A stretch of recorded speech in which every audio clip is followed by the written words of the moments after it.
Recently, we took a Yahweh tour to South Africa, and we were in Acts Church in Johannesburg. And I met up with Sylvia Sinclair, who we'd known each other for many, many years, but really hadn't connected for a couple of decades. And she was there, but while we were there, apparently God lit a fire in them for banners, for worship, for Yahweh. And what you're going to see is amazing.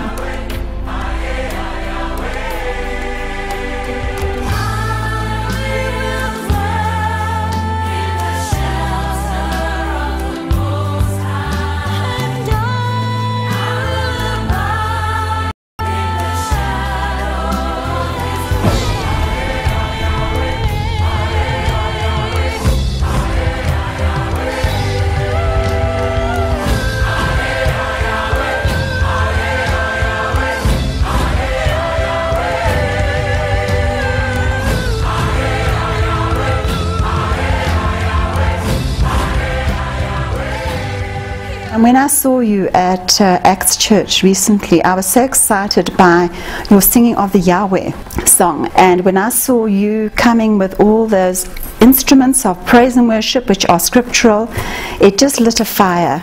I got together with Liesel and we started putting our heads together with music, and she bought your Yahweh. I wanted to, but Maureen was going to give it to me, my friend in Harare, when I came now. So we listened to the others, and it didn't seem to fit with the supernatural theme.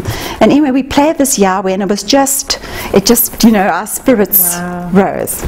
And so we started planning this. So they got hold of Olga Meshwe, who's Kenneth Meshwe, Kenneth has one of the largest black churches in Johannesburg. They had organized for Olga to do the Friday night procession, which she did, and unbeknown to me, she was on there the Saturday watching us. So after that, Pastor Peter came to me and he said, Olga is so ecstatic about this. She's got to, where does she get that song? Where can she get hold of that song? And she is going to Israel this coming week now. Okay. And she wants to take the song, and she wants to learn these dances in like 5 days. Then I remembered, I'll tell you just, but I remember that you're saying, before you sang it, that God had given you this Yahweh song for this time as such as this, for Africa, for Zimbabwe. I think that's correct, was I? So anyway, so we danced on the Sunday, and at the end of each dance, Jesus had a standing ovation. It was electric. These girls, some of them had never danced before.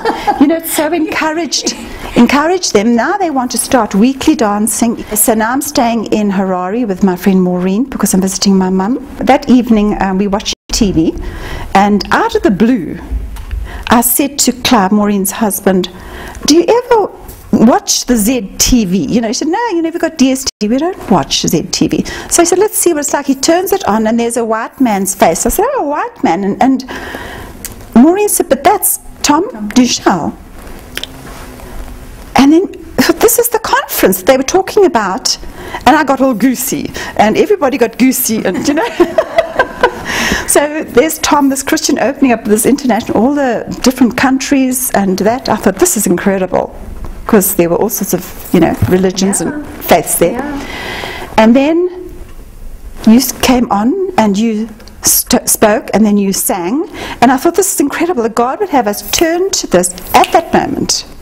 It was not a coincidence, it was a God incident. No, yeah. And we thought, this is Yahweh's popping up all over the show. So yes, Bonnie, I just wanted to come and encourage you and show you that God lit a fire there. That song is so anointed. And then with Olga, you know, wanting the Yahweh song and dance to take to Israel.